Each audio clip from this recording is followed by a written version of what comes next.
Son tres intervenciones diferentes, sobre temas muy diferentes, que de alguna manera también han estado ligados, porque se ha trabajado también desde la introducción al orden gramatical, a la definición de las metáforas, que muy bien también has ligado tú en tu discurso.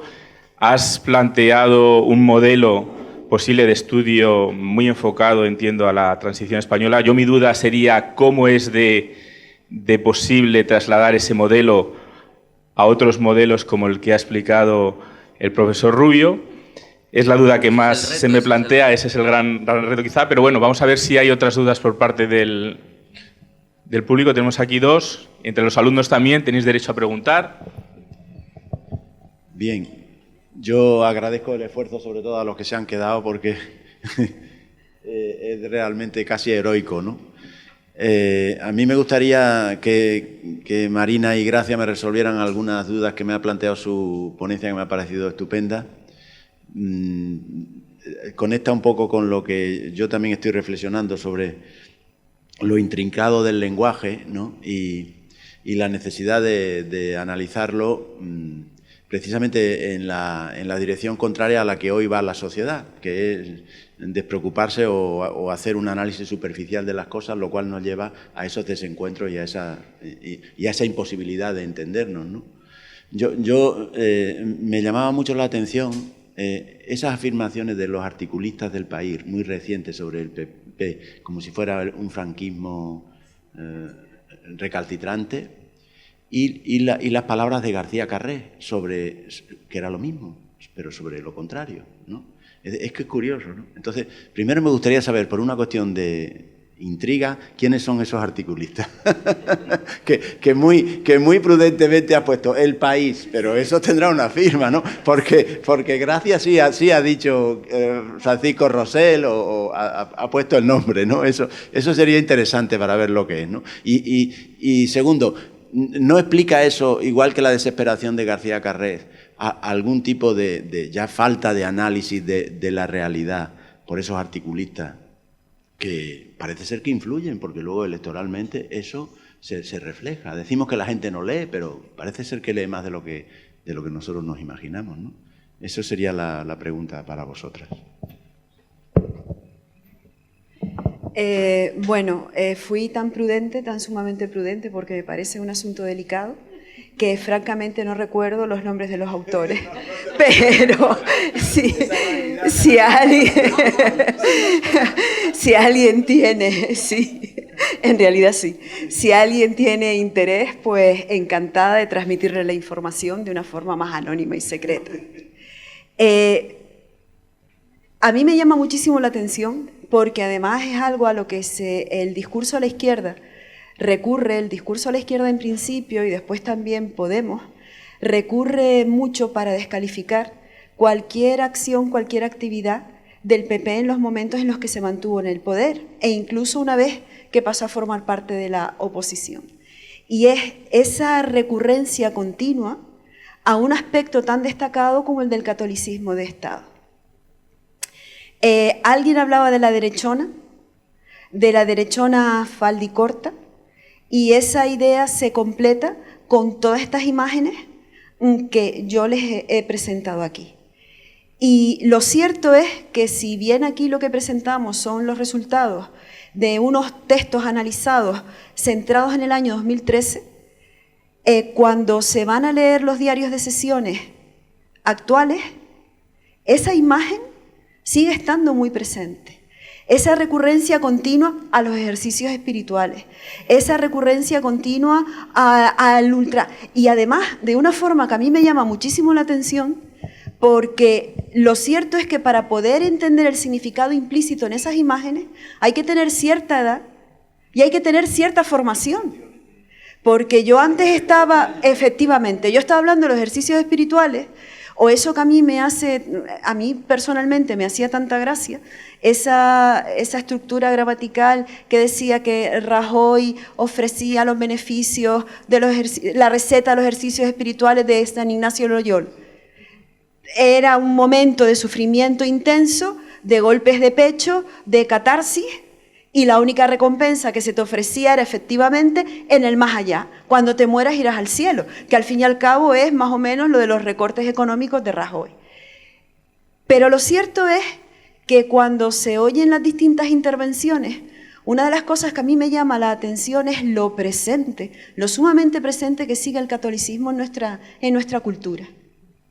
El líder polaco se reivindicaba como europeo porque conoce a Virgilio y a Ovidio y porque es católico. Pero es que en la exposición de Gracia a Sánchez se le presenta como un ex homo y además se habla de extrema unción. Y esos son elementos propios del catolicismo. Chupasirios y tragasantos y meapilas. Pero es que Europa era el santo grial, pero se ha convertido en un cáliz que hay que apartar. Y todos esos son elementos propios de la liturgia y del rito católico. Tenemos todavía. Pero sí que es cierto que el nacionalismo, el nacionalcatolicismo, es un elemento sumamente recurrente en determinados discursos para calificar negativamente la política de derecha, sobre todo cuando está en el poder. Sí, efectivamente, yo creo que Marina lo ha dicho todo, pero no quiero pecar de indiscreta, no sé si Marina me va a reñir cuando salgamos de aquí, pero creo recordar que uno de los artículos, corrígeme si me equivoco, era de Almudena Grandes, ¿puede ser? Yo lo sabía. Creo recordar que efectivamente y concretamente me parece que era el de Chupasirios y todo lo demás, ¿no? Bueno, en cualquier caso por ahí van los tiros.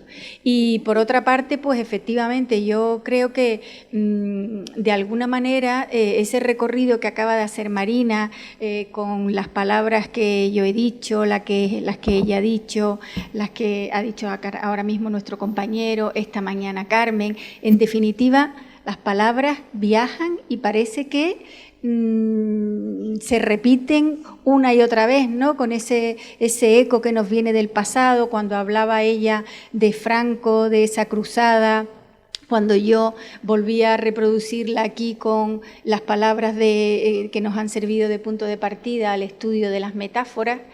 Y en cuanto a la parte concreta referida a ese dominio fuente que se utiliza, la Iglesia, la liturgia, el catolicismo y el nacionalcatolicismo, yo creo que tiene también mucho que ver con una generación que no sabemos muy bien qué va a suceder con todas esas resonancias dentro de 20 años, porque buena parte de los lectores de ahora no serían capaces de reconocer ese tipo de referencias, ¿no? Los alumnos presentes tenían... Sí, perdón. A mí me daba la sensación cuando estaba hablando de eso, de los ejercicios espirituales, de la receta de San Ignacio de Loyola, que la gente joven presente más o menos se quedaba impávida, ¿no? No sé si estoy...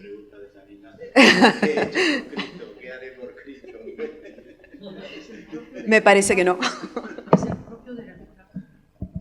Tenemos algunas intervenciones más. Sí que es verdad que cuando ves las fechas de las citas, quizás el lector actual de esos periódicos no es tanto el lectorado joven como más gente que vivió ese periodo de la transición, que puede realmente sentirse identificado. Exactamente. Tenemos tres intervenciones por aquí, 4. Vamos a ver si podemos ser breves, porque si no, nos van a traer la cena aquí. Yo procuraré serlo, porque y al hilo de lo que se estaba comentando. Efectivamente, me parece muy interesante la manera en que habéis planteado vuestra exposición. Lo que pasa es que, claro, habría que distinguir desde el principio, pues de alguna manera, para hacerla operativa desde el punto de vista del conocimiento histórico, pues la diferencia entre la estructura del discurso y la eficacia del discurso. El discurso puede estar muy bien construido, con una intencionalidad muy clara por parte de los emisores, pero la cuestión está en que no por muy buen construido que está el discurso, puede ser el discurso eficaz. Entonces, digamos que a los historiadores, claro, cuando hacemos análisis de discurso, pues nos tiene que interesar evidentemente la estructura, pero fundamentalmente lo que nos interesa es la eficacia. Entonces la cuestión está en que, claro, hay que conocer la intencionalidad y y los objetivos de los emisores, la manera en que se codifican esos mensajes, pero también, fundamentalmente, hablando de la eficacia, pues la capacidad que tienen los receptores y la propia singularidad o la propia, digamos, naturaleza de los receptores. Y yo creo que ese es, digamos, el punto en el que deberíamos ser más complementarios las personas que tenemos como objeto de estudio el discurso político, en este caso, desde diferentes perspectivas, ¿no? Por eso este tipo de encuentros son muy interesantes en la medida en que pueden fomentar la transdisciplinaridad, pero deberíamos dar un paso más, cualitativamente, más hacia adelante, en el sentido de que pues tenemos que ir de alguna manera acercándonos a esos puntos fronterizos donde vosotros os quedáis y nosotros nos llegamos, y donde nosotros estamos y vosotros parece ser que estáis en el otro sitio, ¿no? Entonces, en ese sentido me ha parecido muy interesante, y esa, digamos, sería no la objeción, sino el matiz que yo haría a que, claro, no es lo mismo pues el artículo de García Carrés en el ABC, que no es la opinión del ABC, sino que es García Carrés, claro, evidentemente que algunos artículos que del País que pueden plantear determinadas cosas, pero dependiendo si es el periódico, si no es el periódico, si es... En fin, hay ahí, digamos, una cuestión de complementariedad a la hora de abordar este tipo de análisis que sería muy interesante seguir explorando y seguir amplificando. Y luego después yo quería hacer, pero no quiero, porque no quiero tampoco abusar de la palabra y además ya es tarde y tal, pero yo creo, y lo voy a dejar así como una especie de bomba que se cae y tal, yo creo que ya está bien de hablar de pacto y de hablar de consenso cuando se habla de la transición. En la transición lo que hubo fue una competencia muy grande entre diferentes alternativas, y esa competencia se sustanció pues, en negociaciones, en reuniones, que hace que cada cual valore sus posibilidades, las potencialidades, la manera en que se puede tener un papel predominante o protagonista en el proceso político, y de ahí pues al final sale el consenso materializado en la Constitución, pero hasta que se llega a la Constitución tal como salió, lo que hay es mucha competencia y mucho conflicto, ¿eh? Y cuando se dice el pacto de Suárez hay negociación, una negociación que no obliga a pactar, que pone condiciones, y las condiciones generan coacciones, y la cuestión está en si los que negocian aceptan esas condiciones que se convierten en coacciones o no. Y no lo hacen por pactar, no lo hacen tampoco por expulsar a los extremos. Los extremos están expulsados porque la sociedad española no los quiere.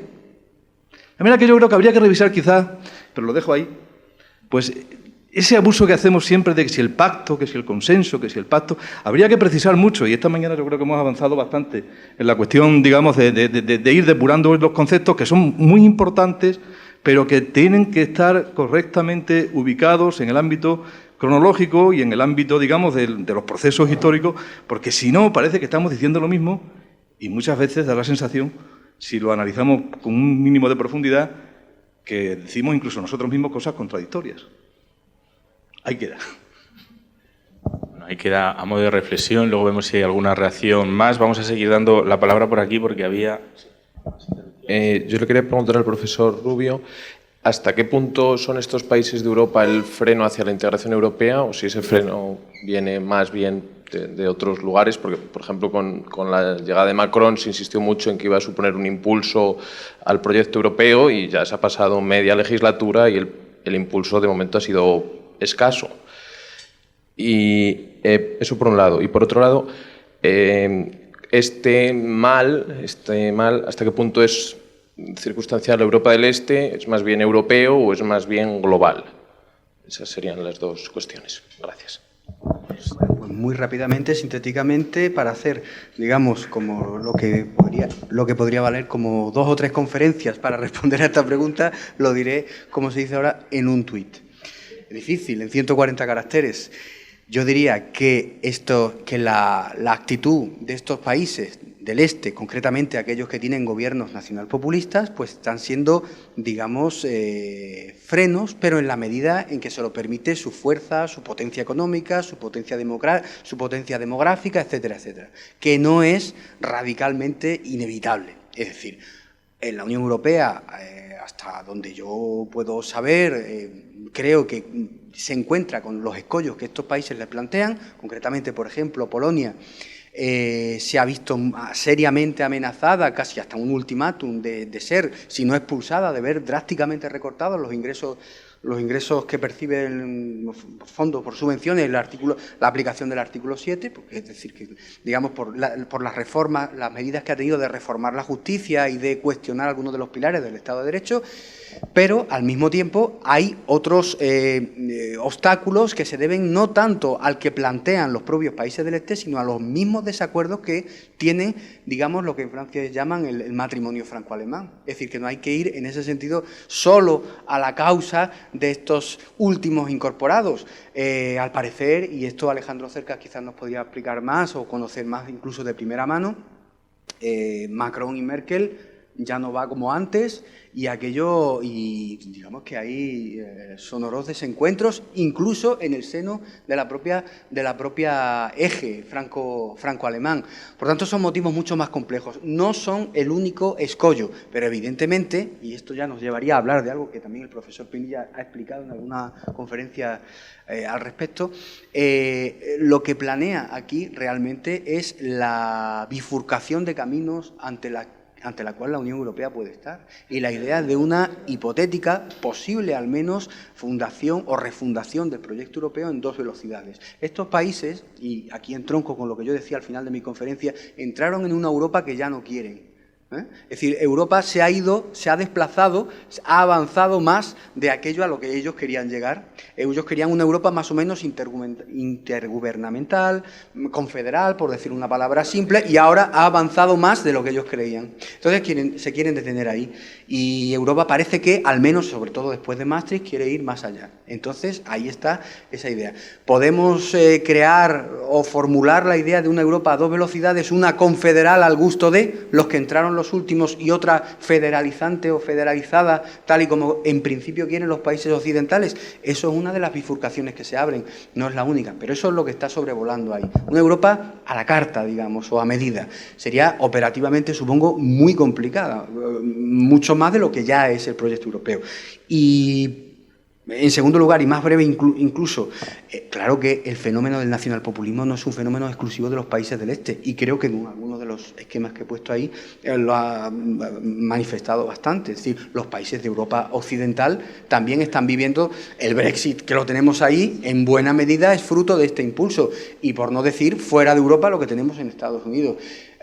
El modelo, esto ya sería otro, pero el modelo que ejerce, el modelo de fascinación, a veces no dicha y no explícita, que ejerce, por ejemplo, el progreso económico sin democracia, que vendría a representar, gracias, China, también tiene influencia en esto. Es decir, la ecuación prosperidad-democracia era inquebrantable hasta hace poco, pero ahora parece que la prosperidad también podríamos ganarla sin esos escollos, esas dificultades, ese embarramiento que a veces genera la división de poderes y las cosillas que tiene la democracia. Por tanto, ese modelo no solo está llegando a los países de Europa del Este, sino que también está influyendo a otros, desde Rusia, Turquía, China, por supuesto, pero también incluso los Estados Unidos, que marcan la pauta, al fin y al cabo. Comentando lo que decía el profesor Juan Sánchez, pues yo no veo tanto la contradicción. Claro, hay competencia entre opciones y al final el fruto de esa competencia y de esa negociación es el pacto entre esas 2 fuerzas o esas 2 opciones posibilistas, pero evidentemente hasta llegar a ese pacto que finalmente cristaliza,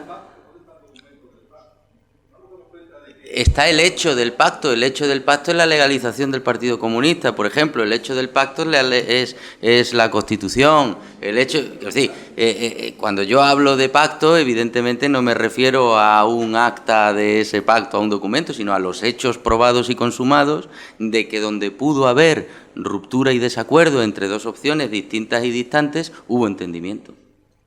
A pesar de que, evidentemente, esas 2 opciones entraron en liza defendiendo sus intereses y negociando para conseguir unos mínimos comunes denominadores, que no existen en matemáticas. El mínimo común denominador no existe en matemáticas, pero sí en política. A eso me refería. Bueno, mi pregunta iba también en la línea de lo que ha comentado el compañero, de que en este caso la comparación ha sido entre la supuesta actual segunda transición de los países de Europa Oriental con la primera transición que se habrían vivido. Iba también un poco en esa línea de que el fenómeno del nacionalpopulismo, yo creo que un claro ejemplo es los resultados que ha obtenido en algunos países, incluso que eran fundadores en las últimas elecciones europeas. Si esto podría suponer el inicio de una transición general de la Unión Europea hacia otro modelo completamente distinto. Está claro que la Unión Europea es continua transición, pero si esto podría caminar casi hasta una desintegración, porque sí es verdad que se habla mucho de que si el Brexit puede reforzar la Unión y todo lo demás, pero es que todo parece indicar, y yo creo que el nacionalpopulismo reflejado en las últimas elecciones europeas y todo lo demás, que casi más bien es una desintegración hacia lo que se camina. ¿Qué opina usted ante la posibilidad de esta nueva transición que podría darse?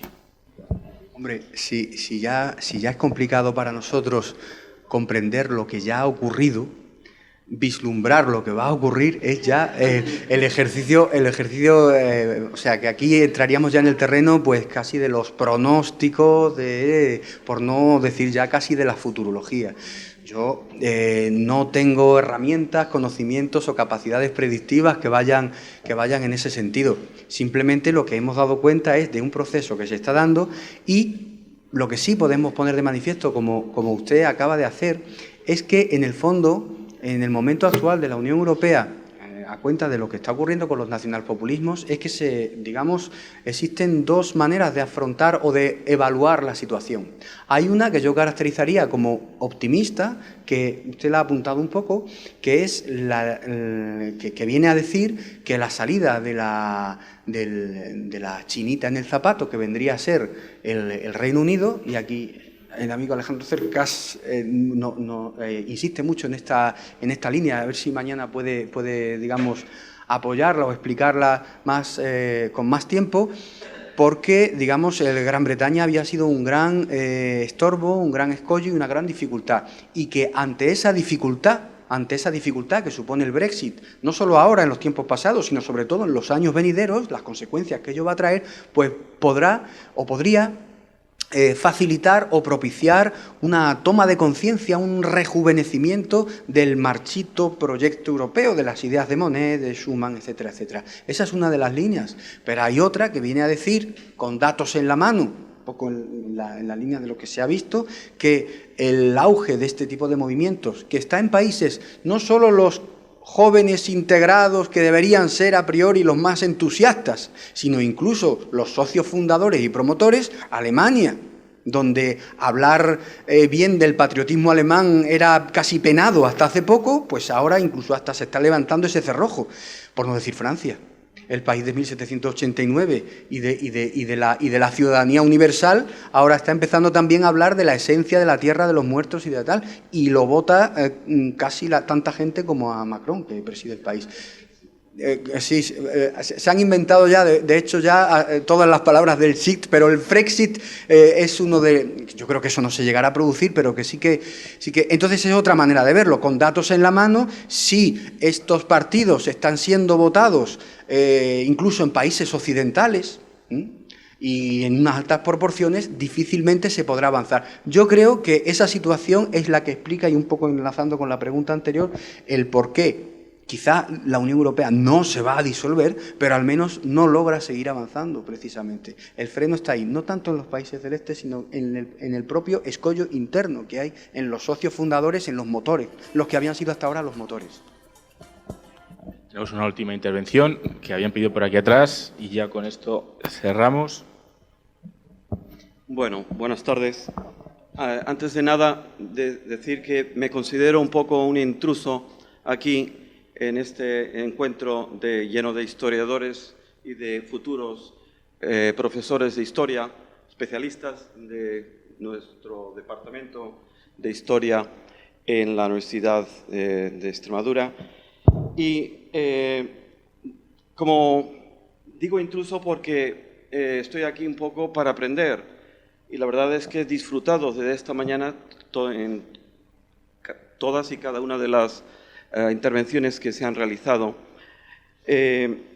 Bueno, me acerco más, digamos que tengo más conocimiento por ser filólogo y concretamente dentro de la filología inglesa, estudioso de la literatura norteamericana, a las intervenciones de las estudiosas de la Universidad de Las Palmas de Gran Canaria, por lo que se refiere a la metáfora, ¿verdad? Metáfora conceptual. Yo lo aplico, la metáfora conceptual, lógicamente, al estudio de la literatura norteamericana, con lo cual, verdaderamente, bueno, me han chocado muchísimo. De alguna manera también, cuando lo he escuchado, he tenido la misma duda, bueno, más que duda, curiosidad que el profesor Díaz Barrado para saber quién eran los nombres.